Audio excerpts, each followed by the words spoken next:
So anyway, so this was just a little bit of eye candy, and for the Emmys, you need to know you can only take stuff from one episode, and we picked episode 9 because it's over 400 visual effects shots on the entire episode. Like about half of what you see went through our desks, and for us, it was the first time that we work on a show of this volume in the driver's seat, with like over 2,000 visual effects shots altogether on the production side. Usually we work with our own company, but this time we were really just on the production side. And we had a fairly small team with less than 15 people, I would say, at the production. And a significant part of it is sitting right here. I mean, what Michael's done is basically, so we know what it is that we're shooting, works with Paul, and collectively with the duffers, and then figures out, what is it we're going to shoot, and then we'll shoot it. We'll have to be super prepared, and then gets to editorial, and then we give it over to me. I would just like to say, like, what you just seen is like about 75% for Michael is before anything was shot. Before we know what the set's going to look like, or we go to art department, maybe it's not even finished painting, and it's like before we shoot, we know this is like what Bob looks like when he's on the ground with the Demogorgons on it. And some of them were also paint overs, like later when some footage has been acquired and you want to know like what it looks like when the tendrils go into Will's mouth. But what was really mind-blowing was, especially towards the end, when we did the whole scene in the shaft, chapter 9, where we were basically alone with the shark cage and like 3 panels of blue screen and a few lights. And for 1.5 days, we just shot this whole scene that was invisible to anybody. And those storyboards, Michael made like 150 storyboards for 105 shots and setups, and they were like lined up on the walls, and we had like 3 panels of walls full of storyboards, and then we were like crossing them off, and then everybody was like, "You guys are crazy! Like this is impossible. This can't be done." And then we were like, "Wait." We turned the panels around, and there's just as many on the other side. Well, it also helped because the vendors knew exactly what the timing is. They knew exactly what they needed, like what the motion's going to be.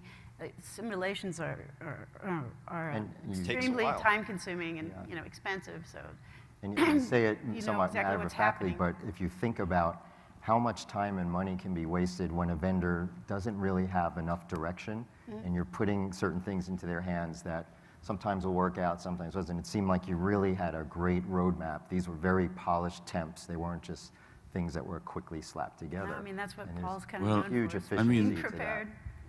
We were never really sure that it was physically possible to pull this off. Honestly, just the volume that we had and the difficulty level, and we have a good name. We knew it has to be great. It has to be like seamless. And and then things started, because the Duffers are not only the directors, they're also the writers. And so they've been basically working 24/7, and even with them working 24/7, you get an outline, then you get a script. Sometimes you get the script 2 weeks before you start shooting. The production schedule went like 2 months long or 3 months long. We were originally supposed to be finishing in March, and we ended up finishing in June. And we had, all of that time went out of the post-production because we had a fixed deadline at the end. So it was crazy, it was just crazy tight. And it got tighter and tighter, and it got bigger and bigger at the same time. Like every episode, we figured out, well, let's do it one step at a time. And at some point, came to a point where it's like, one step at a time doesn't work. We have to do all steps simultaneously. Now.